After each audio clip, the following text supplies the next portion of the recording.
Affirmative action is dead, and with it might come a lot of layoffs of so-called diversity officers. I'm sure your heart bleeds. Welcome to America Uncovered. I'm Chris Chappell. Is diversity, equity, and inclusion, or DEI, officially dead?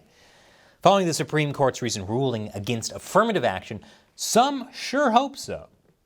DEI programs are being cut in universities, and big-name chief diversity officers are exiting large corporations left and right. The same is happening in government. So is diversity really dead? First, it helps to explain what DEI is and what exactly it does. As the name implies, DEI encourages organizations to hire different kinds of people, especially those from so-called historically marginalized groups. It also seeks to ensure equity of outcome and give a sense of belonging. In theory, DEI involves creating a place where everyone is welcome, supported, and has the resources they need to grow and thrive, regardless of identity, origin, or difference in circumstances. Oh, so DEI is like Golden Corral buffets. They welcome everyone, no matter your background, and literally help you grow. DEI programs usually push using race and sexuality as key factors in the hiring process, and promoting awareness of things like unconscious bias, discrimination, and microaggressions, which I totally agree with. I'm all about macroaggressions, you pathetic losers! Between 2020 and 2022, DEI was everywhere. Following the death of George Floyd in 2020 and the Summer of Peace and Love, hundreds of corporations rushed to take a public stand in solidarity with progressives. Corporate America spent tens of billions of dollars on fighting racism through DEI programs. To many, this just looked like a PR move. PR, progressive and revolutionary. Thanks, Fortune 500 companies, for your sincere interest in social justice. Many top companies also vowed to hire more black talent, and they pledged to integrate DEI in all facets of their organizations, which is great because with all the foreign child labor they use, it's about time. The worst thing about child labor is its lack of diversity. Of course, with all the DEI programs came DEI jobs.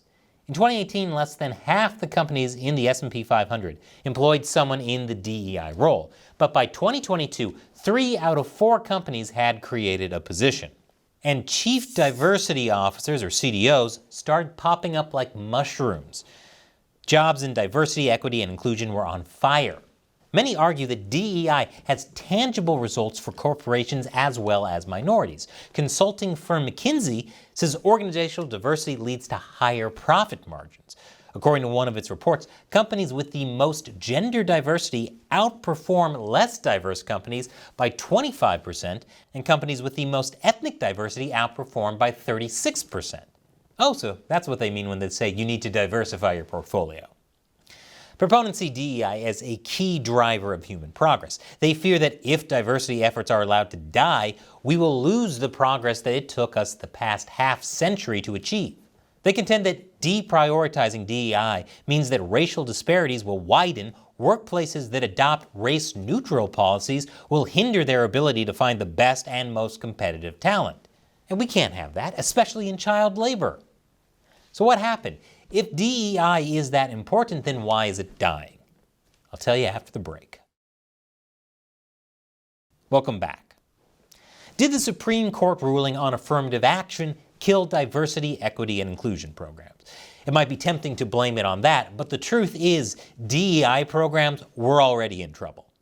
On the one hand, you had political backlash, like when Ron DeSantis signed a bill defunding diversity spending in state schools in Florida.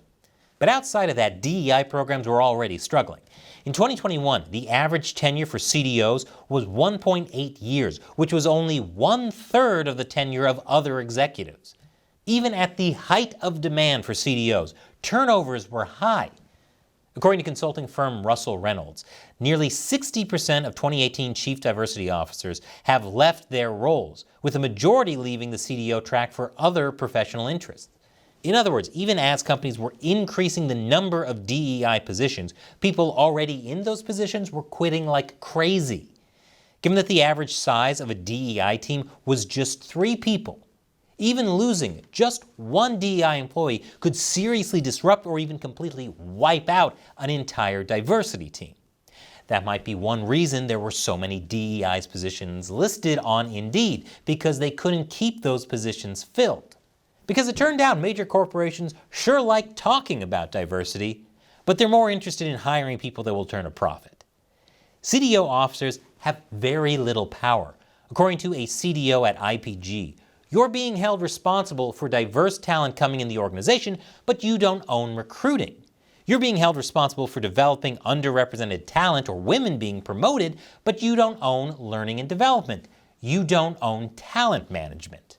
They're given a role, undermined at every turn, and blamed when they don't meet impossible expectations. So it's basically exactly like 90% of all corporate jobs. But now, many companies are beginning to axe DEI positions altogether. It may surprise you, but when money gets tight, corporations don't care that much about DEI. I know, that's shocking. I mean, when has a corporation ever co-opted a social movement just to pander and make a buck? I mentioned in a previous episode how corporations, especially those in the tech and media industries, really overextended themselves with massive spending during the pandemic, only to have to cut costs and staff once the pandemic ended. Guess which employees were the first ones on the chopping block? You guessed it, diversity and inclusion jobs. This isn't too surprising. DEI is heavily involved in recruitment, and recruiting is usually one of the first things that companies pull back on whenever they want to save costs. And the Supreme Court ruling on affirmative action is also adding some heat too. Earlier this month, the Republican Attorneys General of 13 states warned top U.S. businesses that they might be in violation of the new affirmative action decision if they engage in discrimination.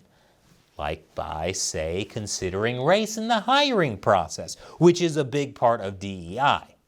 Senator Tom Cotton also sent out a letter to 51 top law firms, informing them that they had a duty to inform their clients of the legal risks of making employment decisions based on race. So companies are quietly getting rid of their DEI departments for fear of legal consequences. Does this mean diversity in the workforce is dead? Well, that depends if DEI initiatives were even effective in the first place. According to one Pew Research Center survey, only half of those who participated in DEI training found them useful. This is despite the fact that a majority of workers say focusing on DEI at work is a good thing. It's something they wanted, just not the way it was given to them. Kind of like the theatrical Justice League movie. Release the DEI Snyder Cut.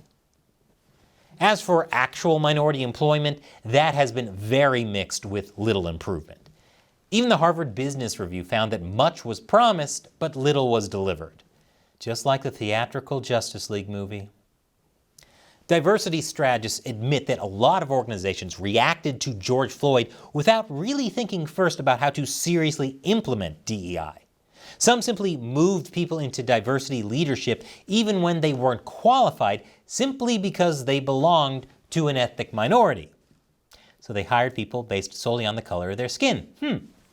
There's probably a term for that, but it slips my mind. As one former CDO for Mass General Brigham described it, these were knee-jerk reactions. But then, when has a corporation ever had a knee-jerk reaction to public trends only to find it horribly backfire? I can't think of any examples. So what do you think about DEI? Should it die? Leave your comments below. And remember that we rely mainly on direct support from viewers like you. If you want to help us deliver nonpartisan news, all it takes is as little as $1 per episode over on our crowdfunding website, Patreon. Visit patreon.com/America Uncovered for more. Click the link below. Once again, I'm Chris Chappell. Thanks for watching America Uncovered.